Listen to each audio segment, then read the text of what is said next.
Olá, bem-vindo e bem-vindo a mais uma edição do UOL Entrevista. Meu nome é Diogo Schelp, eu sou colunista do UOL e comentarista do Baixo Clero. Neste programa, que está sendo gravado ao vivo, com transmissão pelo UOL na Home e pelos canais do UOL no YouTube, no Facebook e Twitter, o editor do UOL, Thales Faria, e eu vamos entrevistar o advogado e empresário Luiz Felipe Belmonte, segundo vice-presidente da Aliança pelo Brasil, o partido que está sendo criado para ser a nova casa do presidente Jair Bolsonaro e de seus apoiadores. Luiz Felipe Belmonte, muito obrigado por aceitar o convite para essa entrevista. Eu que agradeço, Diogo, Thales e todos os ouvintes. É uma satisfação e um grande prazer poder comunicar com vocês e com toda a audiência do UOL. Eu vou fazer um resumo rápido aqui do cenário atual, tentando ser o mais sucinto possível diante de tudo que está acontecendo. E depois eu introduzo aí a primeira pergunta, tá? As últimas 2 semanas foram muito difíceis para quem é apoiador de Bolsonaro. Aliados do presidente, inclusive o senhor, foram alvos de operações de busca e apreensão no âmbito dos inquéritos sobre atos antidemocráticos ou inquérito das fake news, do STF. Depois houve a prisão de Fabrício Queiroz e a revelação de detalhes da investigação do Ministério Público do Rio de Janeiro sobre a suspeita de práticas ilegais, supostas práticas ilegais, que poderiam envolver o filho do presidente, Flávio Bolsonaro, com quem, aliás, o senhor divide a vice-presidência do partido, né? O senhor é considerado aí o terceiro da hierarquia do partido, né, que está em processo de criação. É um cenário complexo, mas a pergunta é simples. O governo Bolsonaro está desmoronando? Não, eu acho que não existe essa situação. Vamos fazer uma breve análise do seguinte quadro. Primeiro, o partido está em formação. No momento, Flávio Bolsonaro está no Partido Republicanos, onde ele está se dedicando às questões da eleição municipal desse período, e a mim está cabendo a função, junto com mais algumas pessoas, de fazer a organização do partido. Então, hoje a minha função é buscar apoiamentos e validá-los na Justiça Eleitoral, o que está havendo um pouquinho de atraso em função da pandemia, onde os cartórios eleitorais estão parados. Então, nós temos muitas fichas para lançar no sistema que ainda não foi possível, vai recomeçar agora, nesse momento. A questão de governo, eu acho que vamos colocar o seguinte: nós estamos aí com aproximadamente um ano e 6 meses, 5 meses, 6 meses quase, onde o que nós temos visto no governo é muito trabalho, muita realização, e, diferentemente de governos anteriores, sem denúncias de corrupção no governo. Então, o caso que aconteça paralelo ou com alguma outra pessoa não é algo que envolva o governo. Eu acho que, com relação à questão da busca e apreensão, eu não sei se você tem alguma pergunta mais específica, mas, de imediato, eu quero registrar 3 pontos. O primeiro deles é o movimento antidemocrático. Eu não participei de nenhum. Eu participei de um movimento de 10, aliás, eu fui uma única vez, porque eu estou ficando em home office, estou em casa, uma vez porque tinham pessoas de fora de Brasília que queriam me conhecer. Eu tive lá com eles uma vez no movimento democrático, cerca de 15 mil pessoas, famílias, com bandeira do Brasil. Agora, se 3 ou 4 ou 5 ou 6 fazem proposições inadequadas, isso não qualifica o movimento como um todo como um movimento antidemocrático, mas sim posições antidemocráticas de um pequeno número de pessoas em um movimento democrático de apoio ao presidente da República. Aliás, né, Diogo, Salles, desde antes da eleição do presidente Lula, que todo movimento alguém levanta uma placa, fora isso, fora aquilo, abaixo isso, abaixo aquilo. E nem por isso nunca nenhum desses movimentos foi considerado antidemocrático. Então, eu acho que o governo está bem posicionado no sentido das realizações que está fazendo, e, naturalmente, algumas questões políticas estarão ser enfrentadas ao longo do período e até de ordem jurídica. Mas a acusação é que o senhor teria ajudado a organizar esses atos antidemocráticos. Bem, continuo partindo da premissa, Thales, que o ato era democrático. A segunda questão é que é preciso ser. Primeiro, que eu deixei muito claro, em duas entrevistas minhas dadas a um órgão de imprensa, a colegas de vocês, onde eu falo com toda clareza que eu, até pela minha história de 40 anos de advocacia e com a minha entrada na política, eu sou um defensor das instituições. Eu jamais nem faria movimento contrário, nem aprovaria, menos ainda incentivaria qualquer movimento que fosse contrário à respeitabilidade das instituições. O que não impede que a gente tenha alguma visão crítica de determinado movimento. Eu acho que isso é da natureza do processo de aperfeiçoamento democrático. Quanto a financiamento, eu acho que as pessoas não estão entendendo muito bem. Todo o grupo que apoia Bolsonaro vai de graça. Não existe isso de patrocinar um movimento, pelo menos de minha parte, nunca houve qualquer movimentação, houve alguns encargos na formação do partido, que isso é natural. Você não cria um partido sem registrar marca, sem você movimentar grupos de organização na busca de apoiamentos, né? Sem você ter uma estrutura de secretariado. Então, o meu trabalho com relação ao partido de financiamento é exclusivamente contribuição, como também de outras pessoas, no caso da criação e da formação do Brasil. Agora, quanto ao mais, eu repudio muito fortemente. Aliás, Thales, eu tive acesso ao inquérito e há uma única menção a meu respeito. A única menção é que eu estou organizando movimentos de apoio ao partido, né? E que, por isso, torna-se suspeito se não estaria por trás de financiamento. Há uma única menção, 4 linhas, e isso foi considerado suficiente para quebra de sigilo, busca e apreensão, e eu considero aí, com todo respeito ao ministro Alexandre de Moraes, uma decisão desproporcional ao apresentado pelo próprio procurador. Mas a coisa vai um pouco na sua direção na medida em que o senhor é o vice-presidente do partido, os deputados que trabalham pela criação do partido usaram verbas para essas manifestações contra o STF, etc., aplicaram verbas públicas da cota parlamentar e também para pagar o marqueteiro que é do seu partido, o publicitário do seu partido. Quer dizer, tem uma ligação grande com o seu partido, do partido com o senhor vice-presidente. Essa que é a questão que a PGR levantou. Mas veja bem, vamos só colocar as coisas nos seus devidos lugares, Thales. Primeiro, não se tem nenhuma evidência de que parlamentares usaram verba para promover eventos. Existem algumas considerações de parlamentares usando verba para contratar uma pessoa para fazer esclarecimento, divulgação dos seus trabalhos parlamentares. Isso é absolutamente normal e está dentro da finalidade de divulgar o mandato, dentro da finalidade das cotas parlamentares. Então, isso é uma coisa. Outra coisa é que o marqueteiro ou a pessoa que trabalha com marketing do partido, ele tem atividades pessoais dele, da empresa dele. Então, ele ser contratado por um político para fazer a divulgação do mandato, igualmente é algo absolutamente ilícito. Isso é uma coisa. Agora, a demonstração de se isso serviria para, de alguma forma, contribuir com algum desvio de situação, essa evidência não existe. Pelo menos não foi demonstrada e sequer consta do procedimento de abertura de inquérito.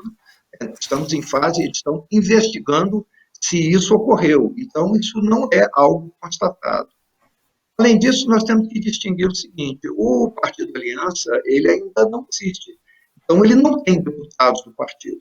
existem deputados que apoiam a formação do partido. E as atividades parlamentares deles envolvem situações, e as atividades de apoiamento do partido é uma outra situação. No que diz respeito ao apoiamento ao partido, eles têm naturalmente procurado, junto aos seus eleitores, buscar as fichas de apoiamento para viabilizar a criação do partido. Eu não vejo nisso, por si só, nenhum tipo de irregularidade de procedimento, nenhuma ilicitude. Agora, na medida em que o Ministério Público pretende fazer uma investigação, ele vai analisar todas as possibilidades, mas isso não é algo que se possa dizer que tenha acontecido e nem haja uma evidência concreta de ter sido realizado. Doutor Belmonte, falando sobre essa questão de como definir esses movimentos, né? O senhor falou que não são antidemocráticos e, de fato, uma manifestação não é em si antidemocrática, porque as pessoas têm o direito de se manifestar, né?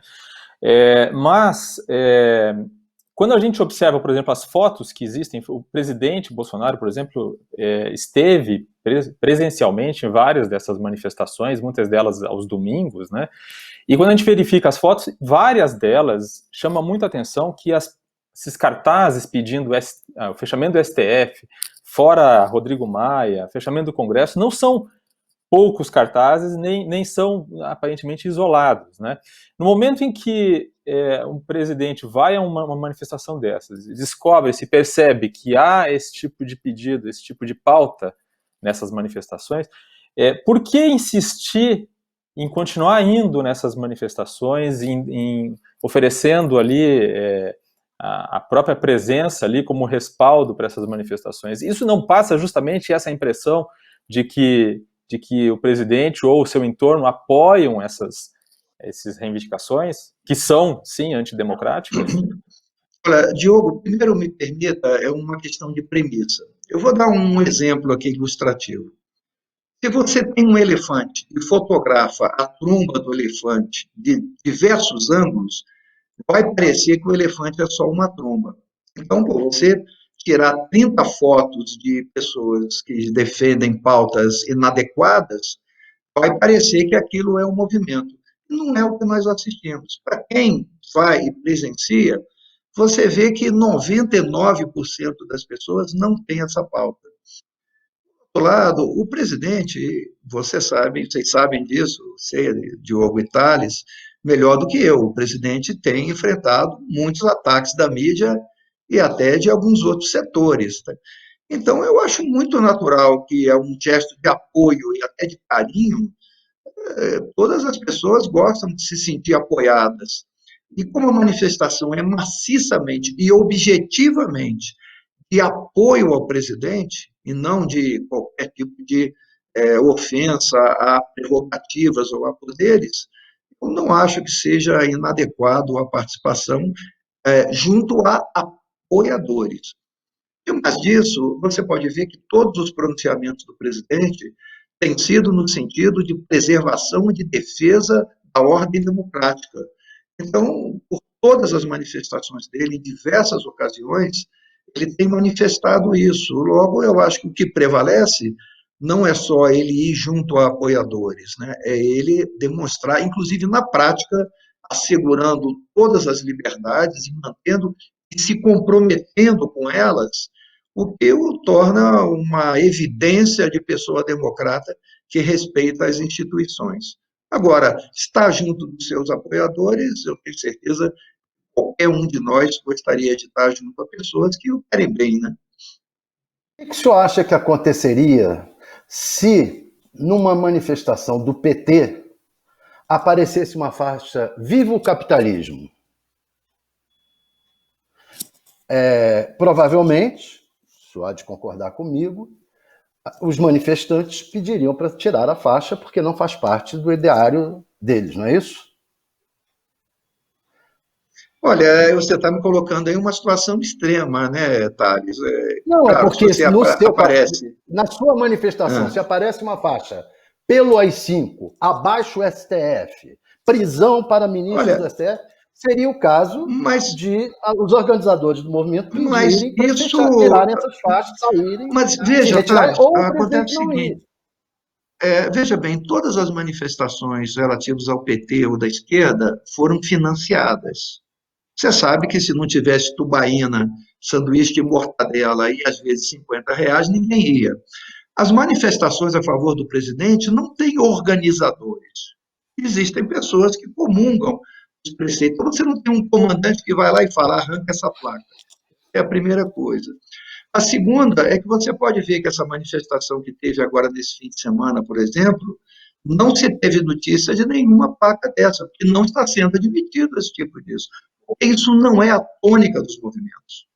Ninguém está fazendo movimentos para ser contrário às instituições, o que não impede extremistas. Você sabe que em todo lugar, até o próprio PT. Lembre-se que desde antes da eleição do Lula, toda manifestação tinha alguém levantando uma placa pedindo fora alguém. Nesse tempo, ninguém considerava antidemocrático. Quase todas as manifestações diziam fora alguém. Você não viu ninguém dos movimentos de apoio ao Bolsonaro levantando uma placa dizendo viva a esquerda. Aí sim, você teria um choque ideológico muito forte. Mas os movimentos, desde antes da eleição do presidente Lula, que sempre apareceu alguém dizendo alguma coisa. Eu tenho notado é que tem havido um cuidado, isso aconteceu bem claramente nessa manifestação, e mesmo na anterior aos processos de busca e apreensão, onde não se constatou a existência de procedimentos dessa natureza no movimento. Agora, pelo menos não cabe a nós, não cabe aos participantes, impedir que alguma pessoa levante uma placa inadequada, né? Mas seguramente não é a tônica nem daqueles que são defensores do partido e nem daqueles que são apoiadores do presidente Bolsonaro. Doutor Belmonte, o senhor disse que esteve em uma das manifestações a favor do presidente. Qual foi essa manifestação, de que dia, e qual foi o tipo de ajuda, qual foi a ajuda que o senhor deu a esse ato? Qual foi, o senhor falou que não fez... Foi no dia 3 de maio. Foi no dia 3 de maio, Diogo. Na verdade, o que aconteceu? Como eu estou trabalhando na formação do partido, eu estive em diversos estados, né? Falando os objetivos do partido, o que nós pretendemos, buscando apoiadores. Como você sabe, só se cria um partido com 492 mil assinaturas de apoiamento. Tive em diversos estados. Em cada estado que eu ia, as pessoas faziam um grupo que queriam orientações de o que deve fazer, como trabalhar para buscar apoiamentos, e me colocavam nesses grupos. Eu acredito que, confiando muito numa palavra que eu sempre transmiti, isso está gravado, filmado e registrado, de serenidade, de moderação, porque eu entendo que todas as coisas, como fiz em toda a minha vida profissional, você deve conduzir com serenidade e dentro dos limites legais. Para isso, você tem na Constituição Federal mecanismos de controle de todos os poderes. Como disse muito bem o ministro Celso de Mello, nenhuma pessoa, por mais alto que seja, até o presidente da República, não está acima da lei. E é absolutamente correto. Só que eu complemento, nem o presidente da República e nem o ministro do Supremo Tribunal Federal está acima da lei. Por isso, existe um mecanismo legal, constitucional, de controle de eventuais excessos, que é o Senado Federal. Então, todos nós, eu acho que tudo deve ser conduzido com relação a isso. Em função de eu estar em todas essas listas, alguns manifestaram interesse em participar do movimento de apoio, inclusive do Distrito Federal, onde é a maioria das listas em diversos segmentos, evangélicos, empresariais, militares, polícia militar. O que eu fiz foi unicamente colocá-los em contato. Eu falei, olha, eu estou aqui num procedimento, até então não se sabia o nível da pandemia, eu já vou fazer 67 anos, né? Tenho 4 filhos pequenos para cuidar, então eu tenho muitos motivos para me preservar, né? Eu fiz, então, o seguinte, coloquei em contato ele para que eles conversassem e fizessem a manifestação como fizeram, de forma bastante ordeira. No dia em que foi feito o movimento, eu estava na minha casa, eu não ia participar, por volta das 11 horas me ligaram, dizendo que tinha um grupo de Minas Gerais que gostava muito de mim, que eram meus admiradores, queriam ter contato comigo. Eu obtive a autorização aí da esposa, né, para poder sair, né, de casa, que a gente sempre faz tudo muito junto, e reuni com eles, aí me pediram que eu desse uma palavra, aí a minha palavra está registrada e está gravada. Eu disse claramente, nós não estamos aqui para ser contra ninguém, nós estamos aqui para ser a favor que as instituições funcionem adequadamente de acordo com suas respectivas competências. Que o legislativo legisle, que o judiciário julgue e que o executivo governe, porque quem foi eleito para governar foi o presidente Jair Messias Bolsonaro. E disse mais, e continuo dizendo, não é só um direito, é um dever meu como advogado trabalhar pelo aperfeiçoamento das instituições jurídicas. Não é aceitável que haja uma decisão de um ministro do Supremo Tribunal Federal impedindo a nomeação de algo que diz respeito à competência privativa do Executivo. Isso é jurisprudência secular do Supremo Tribunal Federal. É que o mérito administrativo, uma nomeação, ela não é passível de controle jurisdicional prévio. O que foi colocado, e isso eu também coloquei, é que havia o precedente no caso do ex-presidente Lula. Mas, veja bem, ali havia um caso direto de desvio de finalidade com obstrução de justiça. Aí é outra situação. Aí é desvio de finalidade do ato administrativo. Mas o simples ato de nomeação, você não pode impedir um exercício de futurologia de que ele poderá, posteriormente, ter alguma atitude não republicana. Isso é um posicionamento crítico que eu, como cidadão, tenho o direito de fazer, não obstante mantenha a respeitabilidade pela competência de cada poder. Apenas acho que isso é uma atribuição do Executivo, como, aliás, é a jurisprudência do Supremo Tribunal Federal. Minha participação no dia 3 de maio foi exclusivamente essa. Nos demais movimentos, eu não tive nenhuma. O meu foco é realmente a criação do partido. Senhor Luiz Felipe, teve agora a prisão do Fabrício Queiroz. O Diogo perguntou se o governo desmoronou. O senhor disse que não. Agora, isso abala o partido, a formação do partido, não abala? Não. Veja, Thales, eu quero lembrar aqui um assunto. Primeiro, eu não conheço muita coisa a respeito desse assunto, tá? Não acompanhei, não tenho muito a dizer quanto a isso, não sei nem quais os fundamentos, não conheço quem defende, meus contatos relativos ao assunto são muito precários. Mas eu vou só invocar aqui um argumento que a própria mídia tem defendido muito, inclusive o Supremo Tribunal colocou. Veja, nós estamos diante de um caso, nós tivemos um caso do ex-presidente Lula. Ele foi condenado em primeira instância, em segunda instância, em terceira instância. Existem algumas evidências gritantes, públicas e notórias, não favoráveis ao pronunciamento do ex-presidente. No entanto, se defende a presunção de inocência. Ora, se você defende a presunção de inocência a alguém condenado em 3 instâncias, por que não assegurar a mesma presunção de inocência a alguém que nem denunciado foi? Quer dizer, não há nem denúncia, né?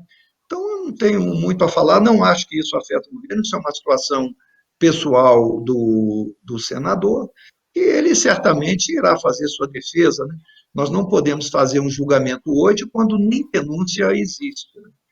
Por isso, eu acho que isso não afeta nem o partido e nem a governabilidade, é a minha opinião pessoal, de que isso é um caso que merece o mesmo tratamento do Supremo Tribunal Federal e a própria mídia dedicou ao caso do Lula, e não obstante a condenação em 3 instâncias do Poder Judiciário.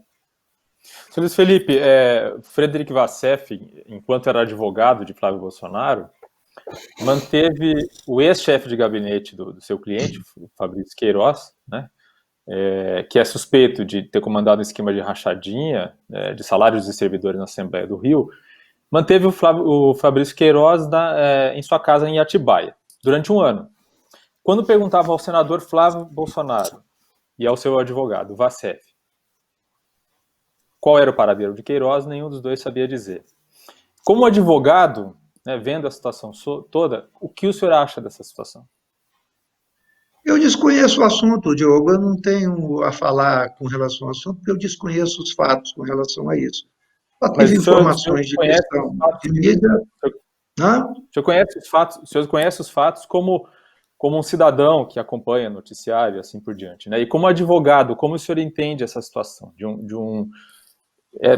essa situação que eu coloquei? Como advogado, eu aprendi a sempre saber o que o outro lado tem a dizer e a assegurar o direito de defesa, né? Como eu não tenho conhecimento de quais foram as defesas e fundamentos colocados, eu não tenho nenhuma posição a dizer ou teria uma posição parcial. Então, eu prefiro me abster de comentários sobre um assunto em que eu não tenho conhecimento dos contornos e realidades do assunto. Mas como advogado, o senhor já abrigou na sua casa ou no imóvel seu alguma pessoa que estava sendo procurada para depor na polícia? Olha, não cabe ao advogado saber onde... Não, eu nunca fiz isso e nunca precisei, até porque a minha advocacia é civil. Os casos são apenas de representação do cliente. Eu continuo dizendo, eu acho que quem pode falar alguma coisa a respeito disso são eles, não eu. Né? A mim Agora, cabe as minhas... Hã? O senhor falou que todos estão sujeitos à lei. Se o vice-presidente do partido, senador Flávio Bolsonaro, for comprovado o envolvimento dele nas rachadinhas, o senhor acha que ele deve ser devidamente punido? Olha, o presidente fez um pronunciamento recentemente dizendo que cada um é responsável pelos seus atos. Entende? Essa é uma posição que o próprio presidente já externou. Vamos aguardar o famoso e conhecido devido processo legal com direito a contraditório e defesa, né? Eu acho que hoje seria muito precoce de fazer alguma manifestação a respeito disso, quando as investigações estão em estágio inicial, né, Otávio? Agora, politicamente... Eu já vi muita questão, viu, Tati? Que muitas das vezes parecia uma coisa, dava uma aparência que era uma coisa, mas na frente os fatos comprovaram algo diferente. Nós temos diversas evidências, né? Nós tivemos o caso daquela escola lá em São Paulo, onde houve uma enxurrada de acusações e depois inocentado. Nós tivemos o caso do Abiaquil, que carregaria pedras e depois foi inocentado. Uma semana de Jornal Nacional falando sobre o problema do Abiaquil, sendo que depois de inocentado e comprovado que não era nada daquilo, o jornal deu uma notinha de rodapé dizendo que ele era inocente. Então, eu acho que enquanto não tivermos uma conclusão disso, é prematuro qualquer julgamento a respeito. O senhor falou recentemente com o presidente Bolsonaro sobre tudo isso que está acontecendo e qual é a avaliação dele? Não, eu só tive contato com ele no lançamento do Plano Safra, onde nós tivemos uma conversa muito rápida, apenas de solidariedade, né, tudo que tinha acontecido, mas não falei nada com relação a isso com o presidente, não. O que eu sei que o presidente tem externado é o que ele tem falado na imprensa. Agora, complementando aí o que o senhor estava dizendo aí ao Shelton, o senhor teve uma conversa rápida, rapidamente no Palácio agora, rapidamente não, bastante no Palácio, o advogado Vassef, que foi destituído agora depois que se levantou esse caso todo. O senhor não acha que essas... Tem aquele famoso ditado, diga-me com quem andas, eu te direi quem és. que tem muita gente em torno do partido e do governo que não auxilia a imagem do partido? Olha, Thales, eu até concordo. Diga-me com lendas e disse aí quem és. O presidente anda com ministros onde não há nenhum caso de corrupção. Ele anda com pessoas que preservam valores cristãos, né? Que preservam valores da família. Então, eu acho que o presidente está em ótima companhia, porque nós estamos aí com 18 meses sem nenhuma denúncia de corrupção, nem nos ministérios e nem nas estatais. Diferentemente de muitos anos passados, onde jorravam e abundavam denúncias desse tipo, e nunca houve nenhum questionamento aos presidentes da época, né? Eu acho que partindo dessa tua premissa, acho que o presidente está em ótima companhia com pessoas que valorizam os ideários cristãos e da família, né? E com pessoas que têm trabalhado com muitos resultados, você sabe, e é manifesto, apesar da questão da pandemia, quantos avanços e quantos progressos nós estamos conseguindo, porque agora o dinheiro sai do Tesouro Nacional e vai para a sua finalidade. Então, ele é realizado. Por isso, nós tínhamos 30 mil obras paradas e hoje, em um ano, nós tivemos 168 obras realizadas com pouco dinheiro, mas elas foram realizadas porque o dinheiro chegou na ponta. Então, eu acho a sua palavra muito válida, né? Diz-me com quem andas e dir-te-ei quem és. O presidente tem andado com pessoas honestas. O senhor falou, O senhor está senhor falando que colocaria o Fabrício e o Assef entre essas pessoas? Olha, eu respondo, quem responde por eles são eles, mas nós estamos falando de duas pessoas num universo de centenas e de milhares de pessoas. Então, eu não daria foco apenas a isso. Isso é um caso específico.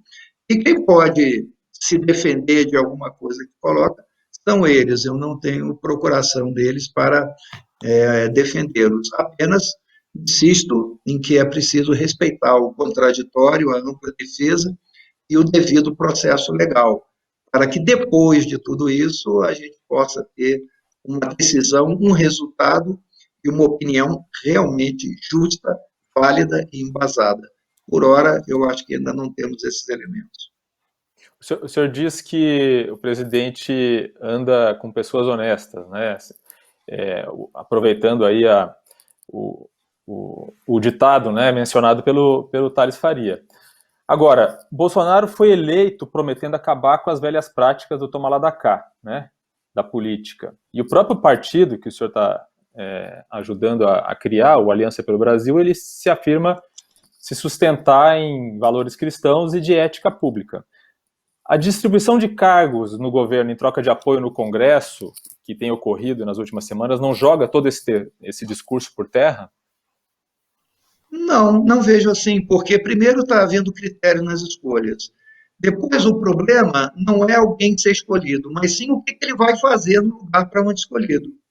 Dentro do contexto que esse governo tem trabalhado, insisto, sem qualquer tipo de denúncia de atividade corruptiva na atividade governamental, eu não tenho nenhum elemento para dizer que alguém possa no futuro fazer, até porque o presidente já disse, eu não vou dizer que não possa acontecer, mas se acontecer, vai sair. Entende? Então, o simples fato de alguém ter um cargo não significa velhas práticas políticas. Vai depender do que essa pessoa vai fazer no cargo. E, para isso, nós contamos aí com os olhares vigilantes da imprensa, do Ministério Público, da população, para que sempre se mantenha, em qualquer circunstância, o respeito à ética pública e à moralidade pública do trato daquilo que eu aprendi nos tempos que morei na Inglaterra, uma posição muito interessante, simples, que a Margaret Thatcher defendia. Nós temos que entender que não existe dinheiro público, existe dinheiro do contribuinte, é um dinheiro que tem dono. Nós temos que prestar conta ao dono do dinheiro, que é a população brasileira. Então, eu acho que os olhares da imprensa, que é tão fundamental na vigilância quanto a isso, como de todos os cidadãos do país, dos órgãos de controle, ela é fundamental e deve ser mantida com muito rigor para que realmente o nosso dinheiro, o dinheiro do contribuinte, seja aplicado em atividades nobres, republicanas, em favor do bem-estar da sociedade brasileira. O senhor está defendendo essas alianças que o Schelp falou, mas antes da eleição, os adeptos, os aliados de Bolsonaro, os filhos, o próprio, criticavam. Não era só a forma, criticavam nominalmente as pessoas. Quer dizer, você não. Era esse Valdemar Costa Neto, do PL, que é o dono do PL, o Roberto Jefferson, que é o presidente do PTB, o Ciro Nogueira, que é o presidente do PP, e todos eles, de uma forma ou de outra, com alguns envolvimentos com a justiça, que vocês citavam nas redes sociais. Agora, essas pessoas se tornaram amigas do presidente, se tornaram as pessoas que indicam as pessoas que vocês dizem, tudo bem, que essas pessoas não há nada contra elas, as pessoas indicadas, mas são eles que estão indicando.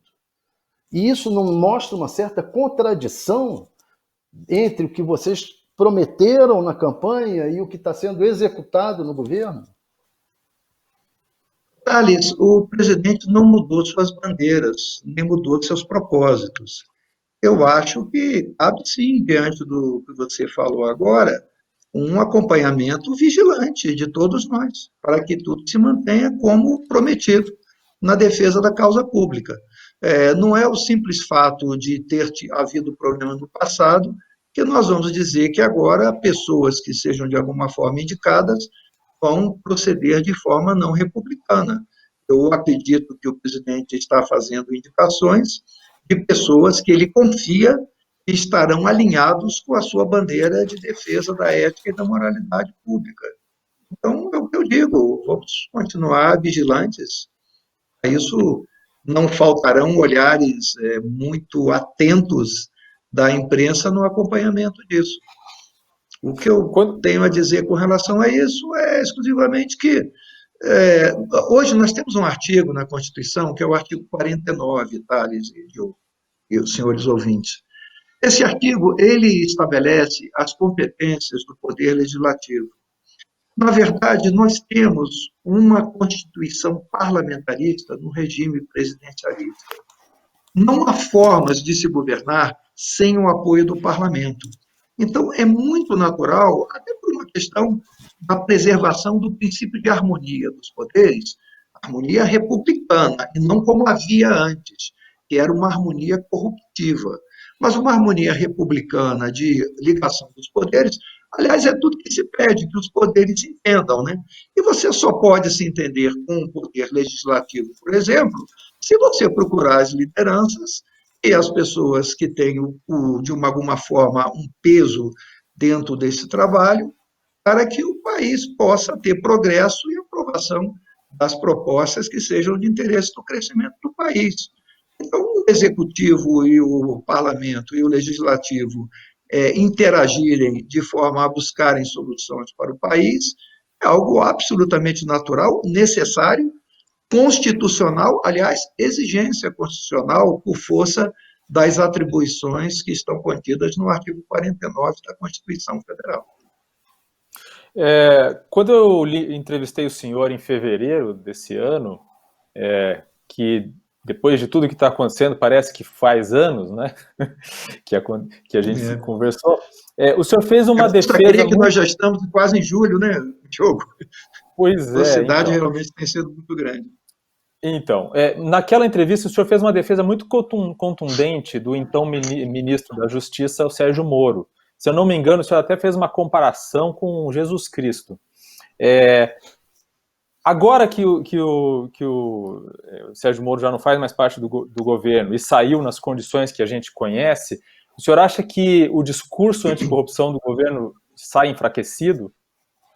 Espera aí, Diogo, deixa eu explicar melhor isso. Não é que eu fiz uma comparação com Jesus Cristo, eu dei apenas um exemplo.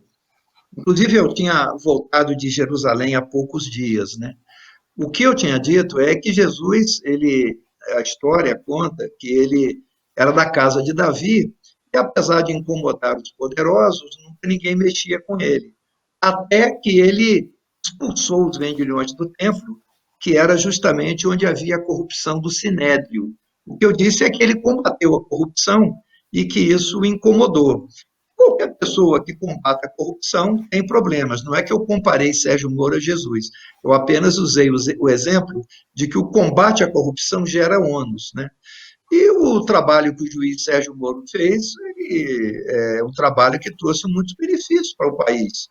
Ora, se dentro da atribuição dele como ministro houve, de alguma forma, uma desconformidade com o que o presidente colocava, ou alguma situação entre eles, isso não me parece que enfraquece a corrupção.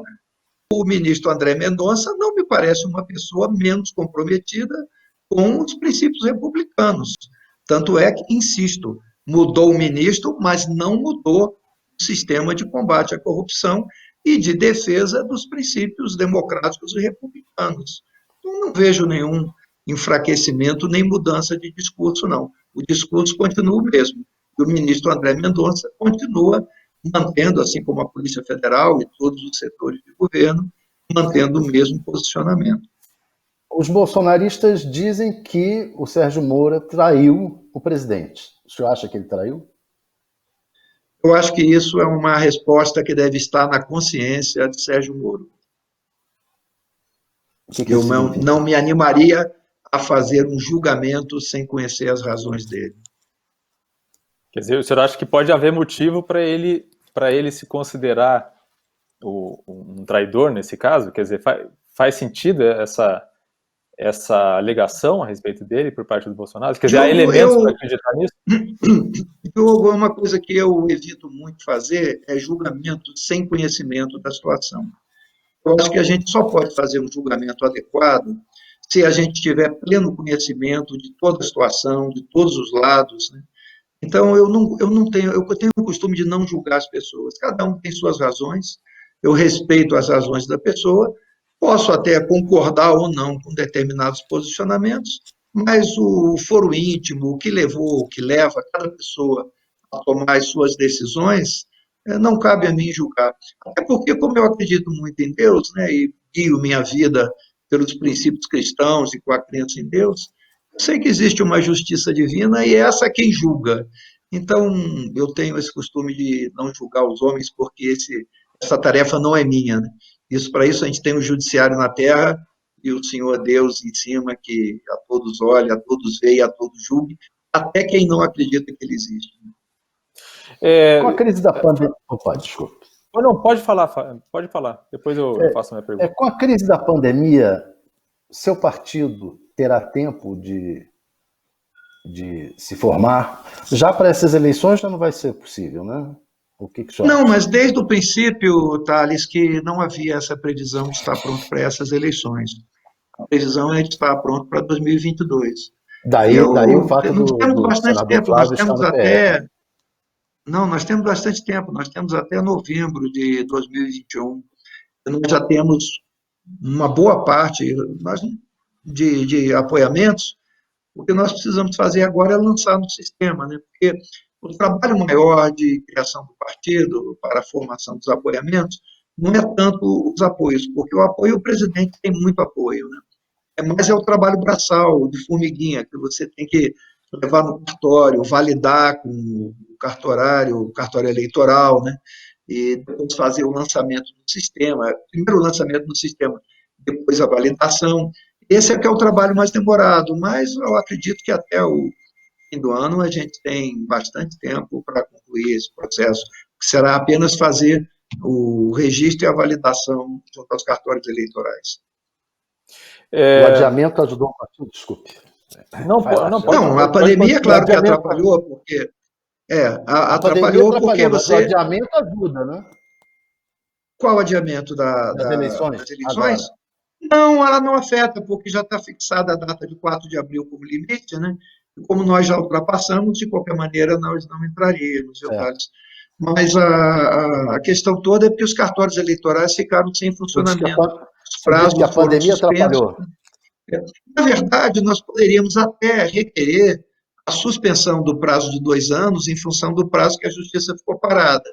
Mas eu acredito que nós não vamos nem precisar disso. Nós temos condição de cumprir as metas. Aliando a sua posição como articulador político do partido e seu conhecimento como advogado, onde estaria, na sua opinião, o maior risco ao mandato do presidente Bolsonaro? Eu vou citar aqui a lista, né? Nos pedidos de impeachment no Congresso, no processo de cassação da chapa do TSE, no inquérito 4831, que investiga as acusações feitas pelo Sérgio Moro ao presidente, né, nas circunstâncias ali da demissão, no inquérito do STF sobre fake news, na investigação da PGR sobre atos antidemocráticos, que a gente está usando dessa forma, mas a gente já conversou bastante sobre essa definição, ou nas investigações sobre a rachadinha que afeta o núcleo familiar do presidente. Onde estaria o maior risco ao mandato do presidente? Ali, pensando como articulador político e como advogado. Eu não sou tão assim articulador político, não. Eu sou mais um trabalhador braçal aí para reunir esses apoiamentos atualmente, né? Mas, veja, primeiro, impeachment, todos os presidentes sofreram enxurradas de pedidos de impeachment, todos. Aliás, o PT era que mais os promovia, né? E, curiosamente, foi vítima de aquilo que ele usou tanto, né? Então, isso aconteceu às dezenas com todos os presidentes e não vejo nenhum fundamento real como advogado e como cidadão, até dos que eu tive notícia, que possa gerar isso. Você colocou 5 pontos sobre o processo do TSE. Todos os presidentes eleitos também sofreram impugnações no TSE. É muito conhecido o caso de diversos procedimentos do PSDB contra a chapa Dilma Temer, né? E nenhum deles teve êxito, né? Assim como em tempos passados, né? Eu não acredito, não vejo, pelo que eu conheci do caso, fundamento bastante para que isso possa gerar algum problema dessa natureza. Quanto aos inquéritos que estão em andamento, eu posso dizer concretamente, pelo que eu tenho conhecimento, que é esse de financiamento, e primeiro que isso não afeta ao presidente diretamente, né? Isso é uma questão que, tanto é que se pediu, eu tive acesso ao inquérito todo, e houve diversos pedidos de parlamentares para incluir o presidente, e ele foi negado. O presidente não está envolvido nesse inquérito. Quanto à questão lá de fake news, não conheço o processo, mas o presidente foi eleito com true news, com coisas verdadeiras, né? E a eleição do presidente foi uma realidade de 57 milhões de votos. Então, eu não creio que qualquer outra coisa possa se sobrepor à vontade popular que foi manifestada muito claramente. Quanto às acusações feitas pelo juiz Sérgio Moro, veja, a lei que permite a divulgação de atos, ela é muito clara.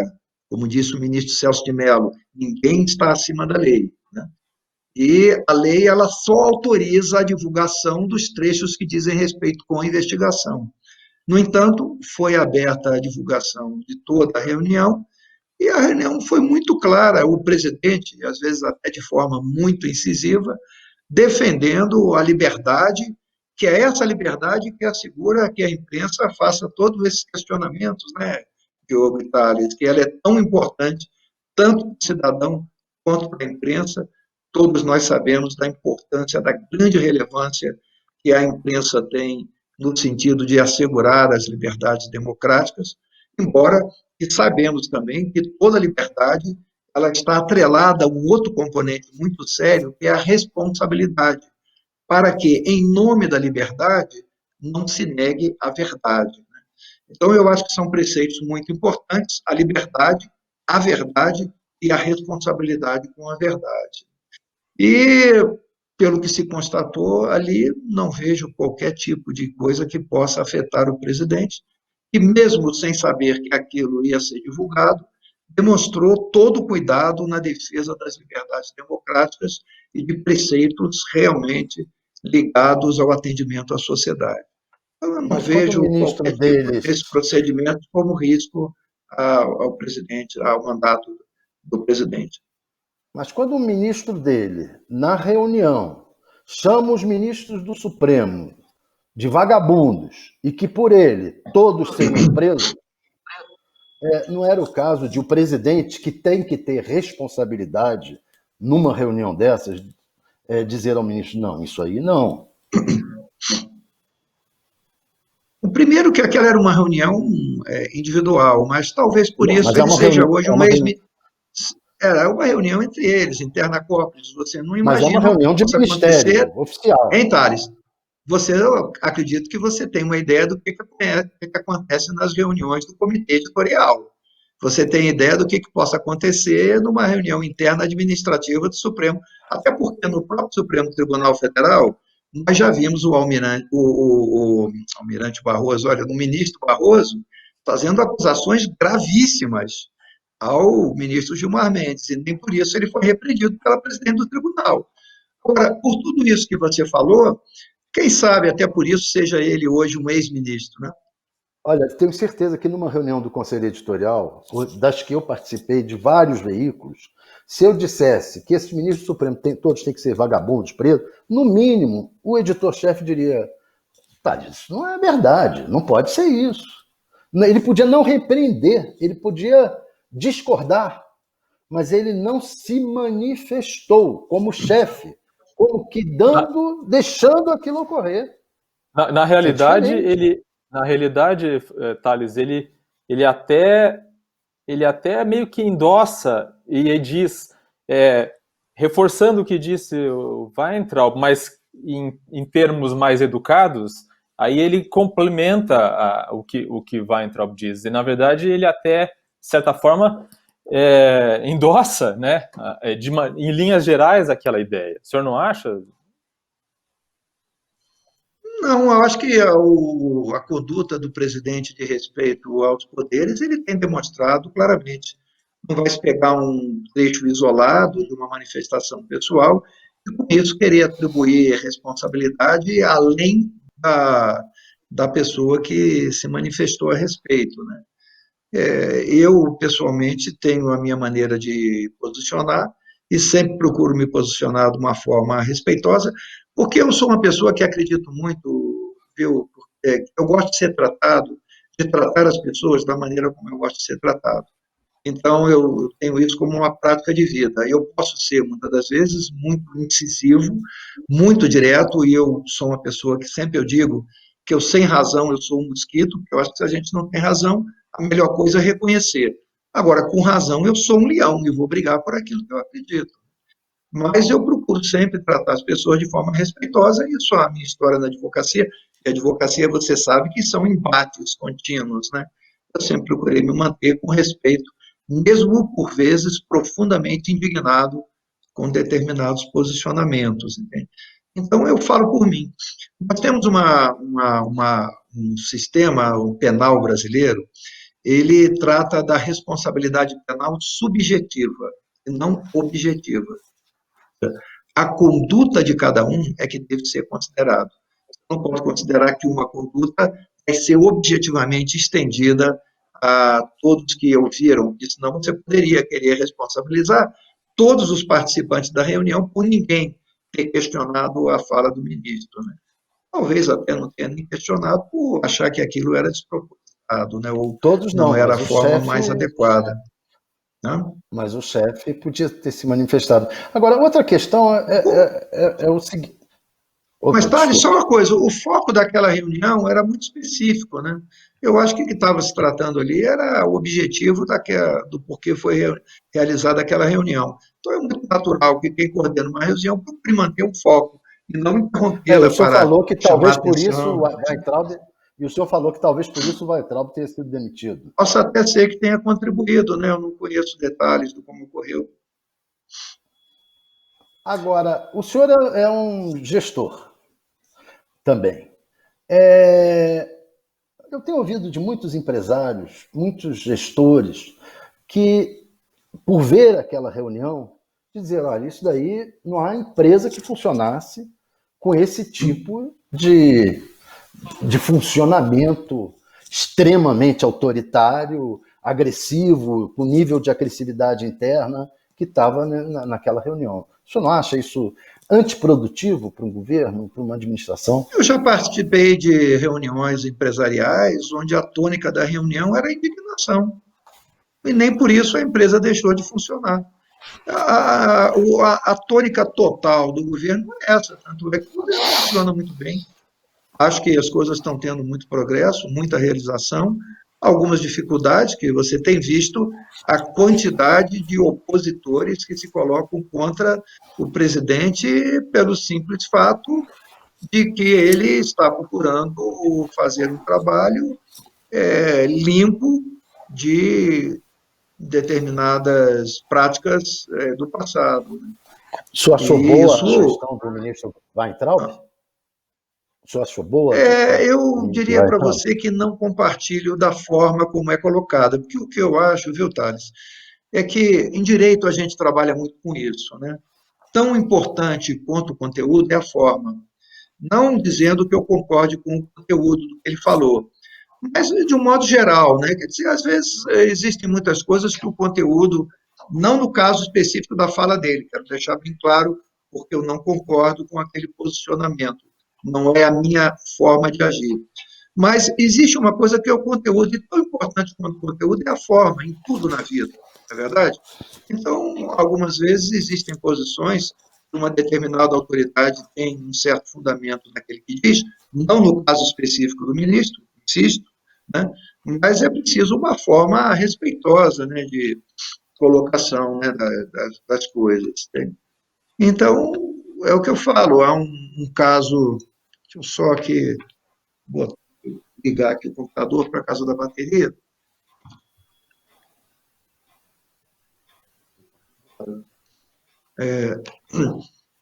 Então, há reuniões em que há indignação muito grande, isso é algo comum que aconteça em empresas, em sociedades, em grupos, né? Mas o que eu Eu tenho perguntei é se o certeza que senhor alguma vez concorda. alguém já deu um soco na mesa alguma vez, né? Não, o que eu perguntei é que se o senhor acha que foi uma boa gestão a do Weintraub no Ministério da Educação. Sobre esse ponto de vista, olha, eu não conheço detalhes assim com relação ao funcionamento da educação. Eu não acompanhei a gestão propriamente dito, né? Mas a avaliação de alguns setores mais ideológicos é favorável e de outros setores que são mais moderados no processo não foi muito favorável. Eu não tenho os dados, não tenho os elementos. O que eu posso dizer é que eu tive a oportunidade de verificar que ele tinha um controle muito grande do processo como um todo. Sabia identificar onde estavam os problemas, onde estavam os gargalos, mas é aquela coisa, né, Thales? Às vezes você pode ter um diagnóstico muito bem feito de um determinado problema, mas nem sempre a terapia é a mais adequada para o processo. Então, como eu disse, não tenho tantos elementos para fazer um julgamento da gestão dele, não sei os números e resultados específicos do Ministério da Educação. É um ministério importantíssimo, porque nós sabemos que é a formação do futuro de uma nação das cabeças pensantes, né? É um ministério muito estratégico e realmente merece uma atenção muito especial. Quanto aos números e aos resultados, o que eu posso dizer é que os números anteriores e os resultados anteriores demonstram que seguramente não foram melhores que a dele. Basta a gente ver o que nós tivemos de resultado.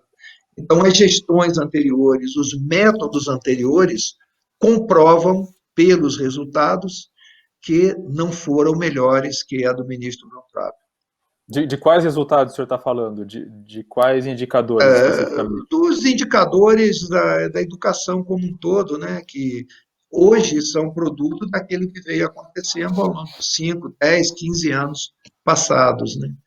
Então, os resultados não são dos melhores. Espera-se que eles possam melhorar e que a gente tenha no Ministério da Educação agora alguém que possa realmente dar um impulso de desenvolvimento do padrão que o governo Bolsonaro está tendo em diversos setores.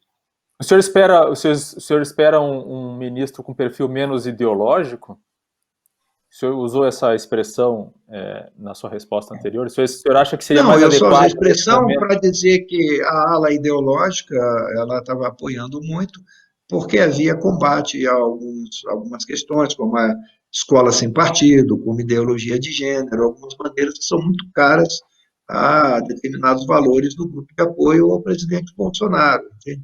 Agora, a indicação ela é realmente do presidente, é ele que terá que avaliar qual o melhor quadro, o melhor perfil para esse momento O dentro senhor da não área da chegou a educação. dizer, o senhor não chegou a dizer, nem a elogiar muito, digamos assim, o Ministério da Educação, a gestão do Ministério da Educação. O máximo que o senhor pôde colocar foi que, seguramente, os anteriores eram muito ruins. É, mas que é uma área muito importante para qualquer administração, qualquer governo, em qualquer país. Outra área muito importante é a saúde, onde nós tivemos 2 ministros defenestrados em plena pandemia. E agora estamos com um ministro interino, militar, e vários militares indicados para o lugar. Ou seja, outro ministério muito importante que também está sendo tratado na interinidade e foi maltratado na medida em que o presidente expulsou os 2 ministros. Se ele expulsou os 2 ministros, estava com problemas, né? Estava ruim. Isso também não é bom, né? O Ministério da Saúde do jeito que está, né? Olha, Thales, eu não conheço essa expressão expulsou, né? Eu acho expulsou uma palavra um pouquinho pesada, né? Olha, o ministro, todo Demitiu. ministério, ele tem que estar afinado com a maneira como o presidente governa, isso é óbvio. A responsabilidade maior de tudo é do presidente. Então é muito natural que ele procure colocar pessoas da confiança dele que estejam alinhados com ele. Se isso não ocorrer, quantas mudanças de ministro nós tivemos no governo Dilma? 98. 98. Entende? Então, a mudança de ministro é algo corriqueiro. Aliás, não foi só no Brasil que houve mudança de ministro da Saúde. Temos outros países onde isso aconteceu também, né? E o general Pazuello é uma pessoa muito competente, um grande gestor, e está interino, mas as coisas estão funcionando.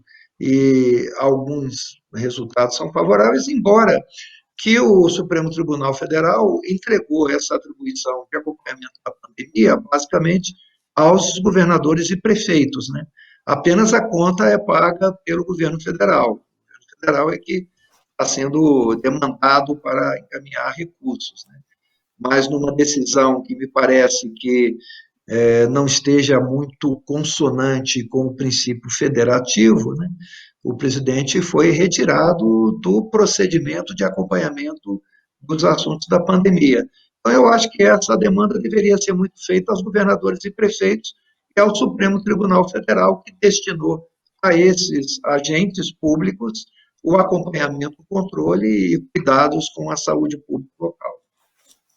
Eu queria voltar a uma pergunta anterior que eu lhe fiz sobre quais eram as principais ameaças, né, os riscos ao mandato Bolsonaro. O senhor fez uma explanação sobre cada uma dos inquéritos e pedidos de impeachment, investigações e tal, que poderiam afetar o mandato do presidente, e deixou claro que considera que nada é muito preocupante.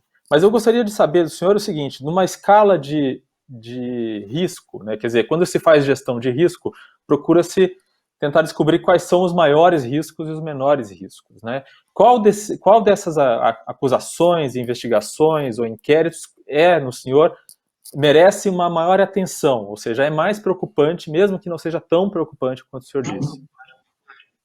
Eu acho que todos os riscos devem ser avaliados, considerados e cuidados, mas em nenhum deles eu vejo o risco real de afetar a governabilidade dentro dos princípios do Estado democrático de direito.